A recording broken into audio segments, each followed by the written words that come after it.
queridos irmãos, queridas irmãs, nesses últimos dias em que a liturgia nos propôs, na primeira leitura, o livro do Apocalipse, fomos paulatinamente sendo guiados através das visões que São João teve na ilha de Patmos, dessa realidade definitiva do triunfo de Deus.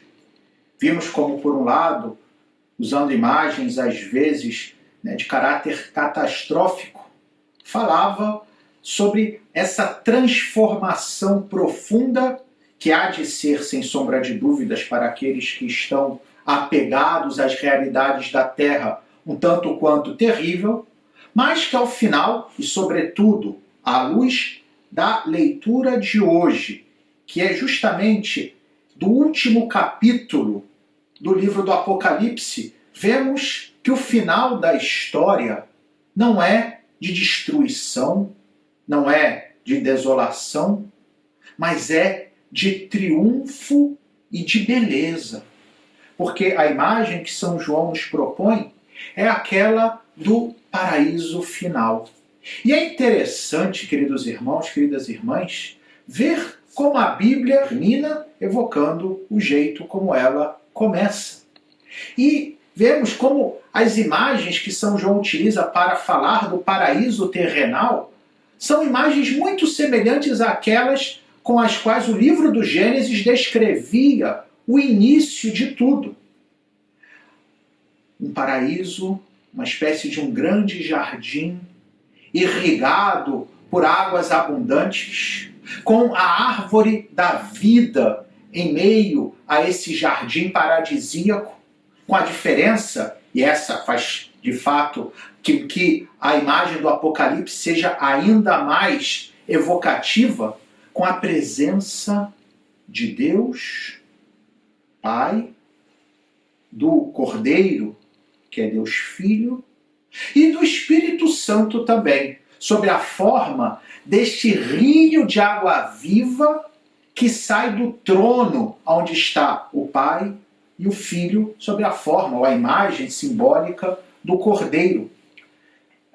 Basta que pensemos, por exemplo, naquela passagem do Evangelho de São João, no capítulo 7, quando Jesus, na festa dos tabernáculos, falava justamente de como ele mandaria essa água viva que era o Espírito Santo. Pois bem, na visão que São João tem do final dos tempos, vemos como a Santíssima Trindade estará presente junto com todos os homens e mulheres que Deus quer junto dele.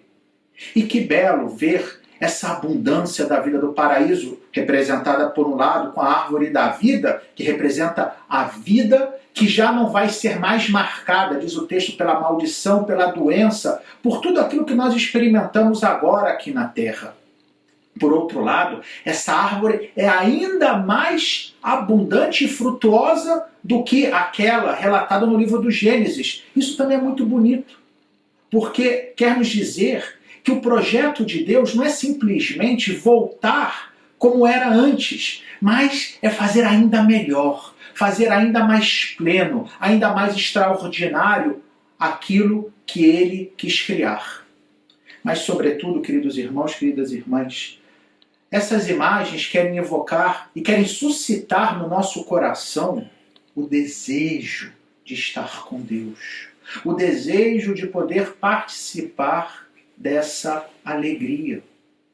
E para isso, e nada mais justo, uma vez que nós vamos amanhã iniciar o tempo do Advento, é preciso que cultivemos uma virtude específica, que é a virtude da esperança, que nos coloca no coração esse desejo de alcançar as promessas de Deus, ou seja, de estar no paraíso com Ele, nessa realidade extraordinária, maravilhosa, brilhante. Já não há nem mais sequer, diz o texto do Apocalipse, sol para iluminar, não há mais noite, porque a própria luz do Cordeiro brilha sobre todos e todos podem ver a Deus face a face.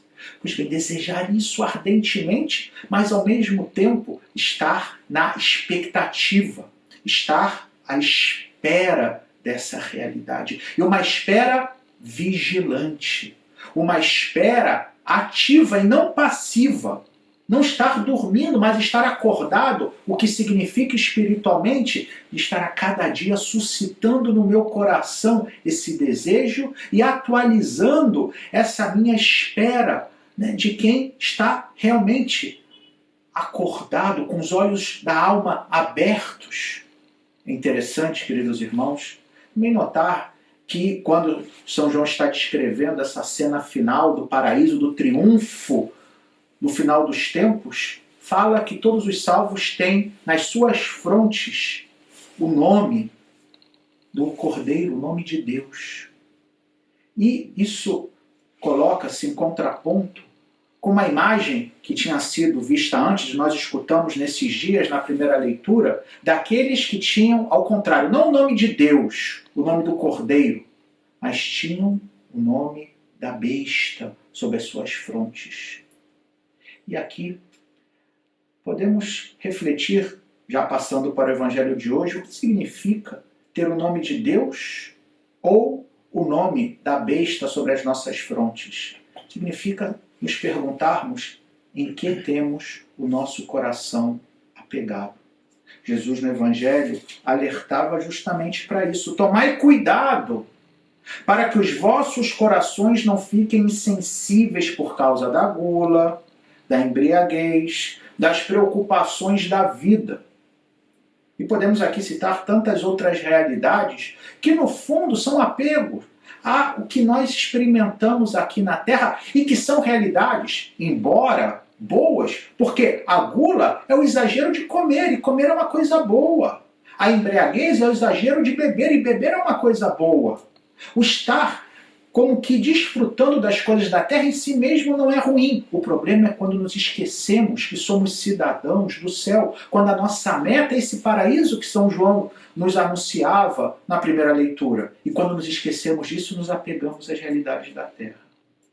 Assim sendo, queridos irmãos, queridas irmãs, que nós possamos cultivar e pedir a Deus a graça de crescer na virtude da esperança. Que possamos desejar ardentemente o céu, desejar ardentemente a nossa verdadeira casa.